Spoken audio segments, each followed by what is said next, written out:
Est-ce que tu as déjà remarqué qu'en changeant d'habitation, certains domaines de ta vie évoluaient également?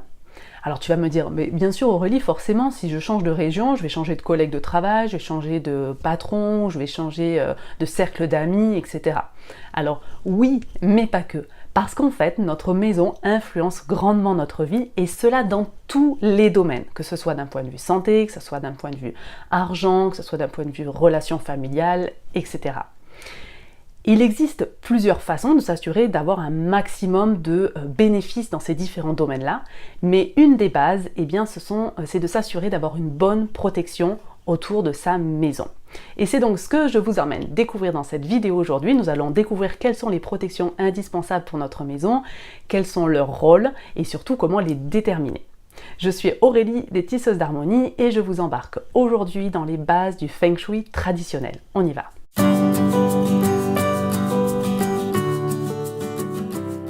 Alors, je crois que je ne le répéterai jamais assez, mais notre maison influence notre vie dans les différents domaines.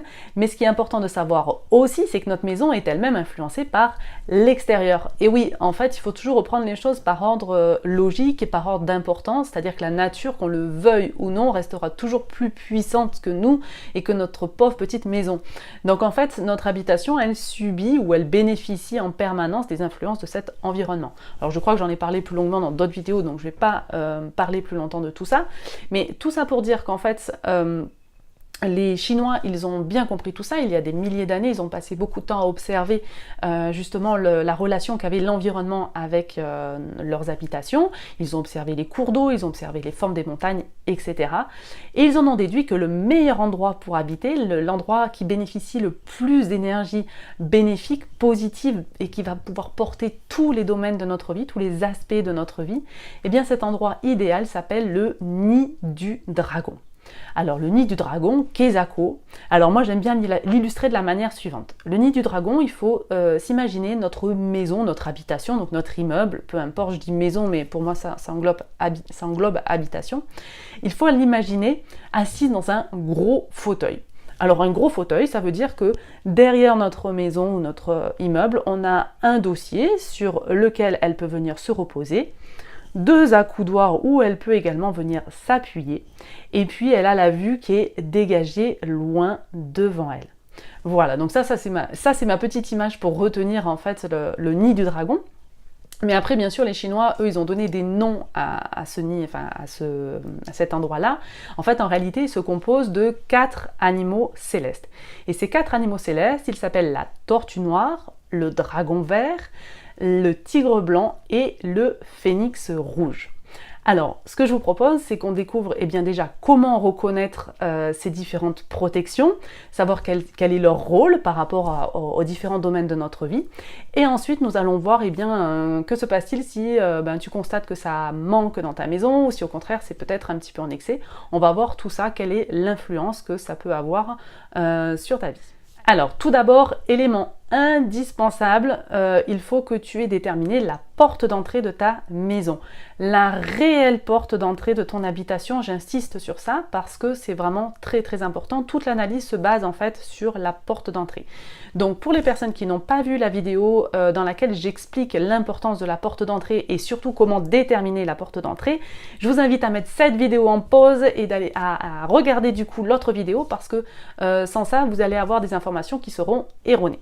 Alors, pour les personnes qui ont vu cette vidéo déjà concernant la porte d'entrée, nous pouvons y aller et c'est donc parti. Alors, pour cette analyse, je vais faire tout le descriptif dos à la maison, dos à la porte d'entrée et je suis à l'extérieur de la maison. Donc, ce qui veut dire que j'ai la porte d'entrée, il faut imaginer la porte d'entrée dans mon dos, tout l'intérieur de la maison est dans mon dos et moi je regarde vers l'extérieur de la maison.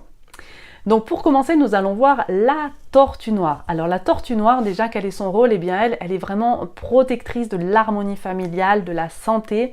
Elle va vraiment venir représenter la stabilité donc dans tous ces domaines-là, mais c'est également vraiment la protection et les appuis. La tortue noire est vraiment très très important. Toutes les protections sont importantes, mais la tortue noire l'est particulièrement. Alors, comment on détermine cette tortue noire? Alors, la tortue noire, elle va se situer au dos de la maison. Donc elle va être derrière, c'est le fameux appuie-tête, c'est le fameux dossier de mon fauteuil de tout à l'heure. Donc elle est au dos de la maison. Et de quoi elle va être constituée? Alors, initialement, c'est de montagnes. Alors, je dis montagne, mais il ne faut pas imaginer le gros rocher, hein, c'est de montagnes, de vallons plutôt, de terrains en pente, de choses comme ça. Donc ça, c'est l'idéal, c'est à l'origine, quand le Feng Shui a été déterminé, eh bien, il n'existait pas les grandes villes, les grandes urbanisations, donc forcément, ça se rapprochait du cadre naturel. Aujourd'hui, eh bien, on est obligé de composer avec ce que nous offre notre cadre de vie, et donc bien sûr tout ce qui est considéré comme étant montagne, c'est un terme générique pour le Feng Shui, peut être totalement substitué par un bâtiment, donc une maison, un immeuble, ça peut être également un garage, sans aucun problème. Quand je vais dire montagne, en réalité, voilà, il faut garder ce détail-là, ce descriptif-là en tête, puisqu'il va revenir plusieurs fois. Donc voilà. Ensuite, la protection suivante, eh bien, ça va être le dragon vert. Alors le dragon vert, lui, se situe à gauche de notre porte. Alors le dragon vert, lui, vraiment, il va représenter tout le pouvoir masculin, tout l'aspect masculin. Ça va être la carrière, la prospérité, ça va être les finances, ça va être également tout ce qui est donc ressources financières, l'autorité paternelle. Et vraiment, le dragon vert va venir donc protéger tous les hommes de la maison, donc du plus âgé au plus jeune. S'il y a un petit garçon, c'est pareil, il va venir protéger tous les hommes de la maison et il va venir donc protéger également ces différents aspects que je viens de citer.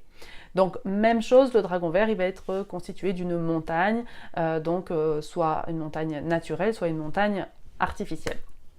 Ensuite, nous allons avoir à notre droite, donc toujours dos à la porte d'entrée de notre maison, à notre droite, nous allons avoir le tigre blanc. Donc le tigre blanc, eh bien, c'est l'opposé du dragon vert. Le tigre blanc, lui, va représenter tout le pouvoir féminin, tout ce qui est l'autorité maternelle, la femme. Ça va être la notoriété, ça va être la communication. Et donc bien sûr, le tigre blanc va être là pour protéger toutes les femmes de la maison et bien sûr donc tous les aspects que l'on vient de voir. Ensuite, le dernier animal céleste, alors celui-ci il est un petit peu différent des autres, c'est le phénix rouge. Alors si tu te souviens tout à l'heure, j'ai dit que notre maison a été assise dans un gros fauteuil, mais il fallait qu'elle puisse voir venir loin. Donc ici on ne va pas du tout chercher une montagne, bien au contraire, on ne va pas du tout chercher à se boucher la vue, bien au contraire, on va chercher à dégager la vue. Et en fait, ce phénix rouge, alors lui, il représente les perspectives d'avenir. Donc c'est pour ça qu'on ne veut surtout pas se barricader la maison, on veut pouvoir voir arriver les perspectives d'avenir, les laisser arriver à nous. Et en fait, donc dans la vidéo concernant l'importance de la porte d'entrée, j'ai parlé à un moment du fait de l'importance que l'énergie puisse se regrouper avant de rentrer dans notre maison. Donc c'est vraiment, on va être là dans le phénix rouge. Donc ça va vraiment être important qu'avant notre porte d'entrée, l'énergie puisse se regrouper, se charger avant de rentrer dans la maison. Ça, c'est ce qu'on appelle le Ming Tang. Mais ce qu'on ne veut pas, c'est que cette énergie, elle se sauve. Donc du coup, on va venir placer un petit quelque chose. C'est vraiment très léger. Ça peut être une petite jardinière, ça peut être une petite butte qui va venir retenir cette énergie-là. Surtout pas quelque chose de trop haut qui viendrait boucher toute cette perspective d'avenir. On va voir après, un petit peu plus tard, les cas d'excès ou de manque des différents animaux. Je vais y revenir.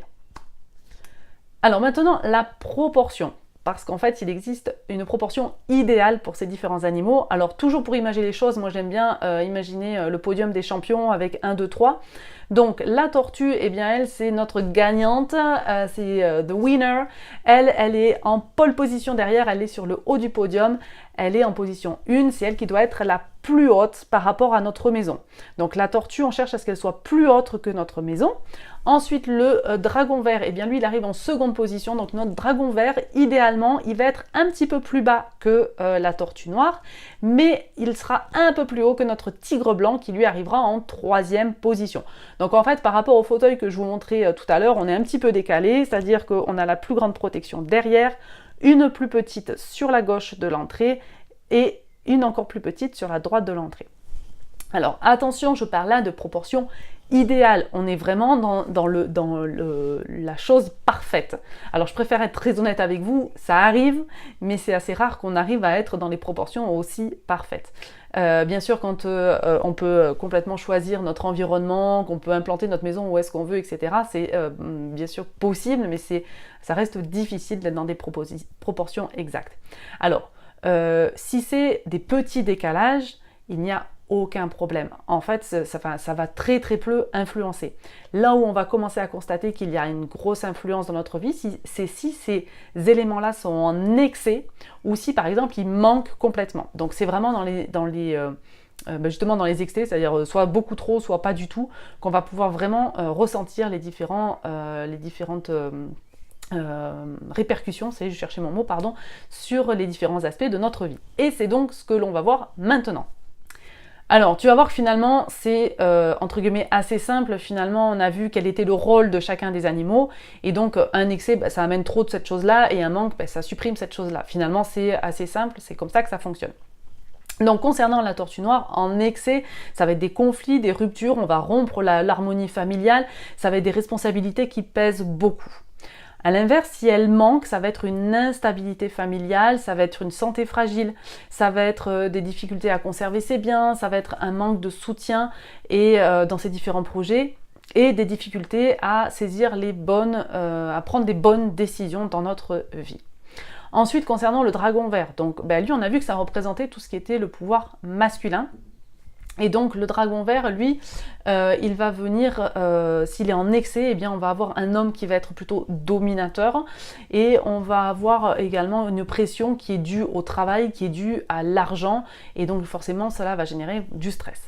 Donc si par contre il y a un manque de ce dragon vert, et bien là ça va être des difficultés pour les hommes de la maison, alors de façon générale, et ça va être également une difficulté pour trouver, donc pour une femme qui serait seule dans cette maison, ça va être une difficulté à trouver un homme, un compagnon, parce qu'en fait, eh bien, la personne ne se sentira pas correctement appuyée et soutenue. Après, bien sûr, ça va être toutes les difficultés financières, de ressources financières, des difficultés dans la carrière, etc. Puisque c'est du coup tous ces aspects-là que le dragon vert vient toucher. Le tigre blanc maintenant, eh bien ça va être tout simplement l'inverse de ce qu'on a vu précédemment par rapport au dragon vert. Donc un tigre blanc qui sera en excès, ça va être une femme qui va être très dominatrice. Il va y avoir aussi des difficultés relationnelles, particulièrement avec les enfants, puisqu'on a vu que le tigre blanc était là pour la protection, enfin tout ce qui était relations maternelles, etc. Et ensuite, on a vu également que c'était tout ce qui était lié à la notoriété et à la communication, donc un excès de ce tigre blanc-là, mais ça va être de la médisance, ça va être des scandales, etc. A l'inverse, par contre, si ce tigre blanc vient à manquer, eh bien là, il va y avoir des difficultés générales pour les femmes de la maison. Elles vont sortir un petit peu plus les rames. Par ailleurs, un homme qui vivrait dans une maison sans tigre blanc, eh bien, il risque d'avoir du mal à trouver une compagne parce qu'en fait, même chose que pour les hommes, elle se sentira pas forcément appuyée, elle se sentira pas... elle se sentira pas à sa place dans cette maison. Donc c'est également cette absence-là, c'est de la solitude, c'est des difficultés relationnelles de façon générale, familiale et professionnelle. Concernant le phénix rouge, alors lui on a vu qu'il avait un rôle différent puisque lui vraiment il représente tout ce qui est perspective d'avenir. Donc si vraiment il est en manque, donc si on a vu là, s'il vient se mettre devant notre nez, eh bien forcément ça bouche les différentes perspectives d'avenir, ça bouche les évolutions possibles financières, les succès qui vont être difficiles. Pareil pour la carrière, on risque de ramer aussi. A l'inverse, s'il manque, eh bien on a vu que c'est tout qui partait, donc du coup ça va être un manque d'ambition, un avenir incertain et des manques d'opportunités. Voilà, on laisse partir les choses en fait. Voilà, donc en conclusion, je pense que tu l'auras compris, habiter perché en haut d'une colline, eh bien c'est franchement pas le top. J'ai connu cette situation et crois-moi, c'est franchement pas très cool. Je suis bien contente de retrouver aujourd'hui des bonnes protections pour ma maison et donc pour ma famille et moi-même. Donc maintenant c'est à toi de jouer, eh bien va observer autour de ta maison par rapport à tout ce qu'on a vu, regarde les protections qui sont présentes, celles qui sont éventuellement absentes, quelles sont leurs proportions par rapport à ta maison, comment est-ce que tu les ressens également, est-ce que tu les sens vraiment un peu trop écrasantes ou peut-être un petit peu trop fuyantes, manquantes. Voilà, maintenant c'est à toi d'aller ressentir sur le terrain ce qui se passe autour de ta maison. Et si cette vidéo t'a plu, eh bien, je t'invite à la liker. Si tu as des commentaires, n'hésite pas également à les partager. J'y répondrai toujours avec grand plaisir. Pense à t'abonner à cette chaîne YouTube si ça n'est pas encore fait. Tu peux également retrouver les Tisseuses d'Harmonie sur leur page Facebook, les Tisseuses d'Harmonie. Et en attendant la prochaine vidéo, je te dis porte-toi bien et à très bientôt. Ciao, ciao.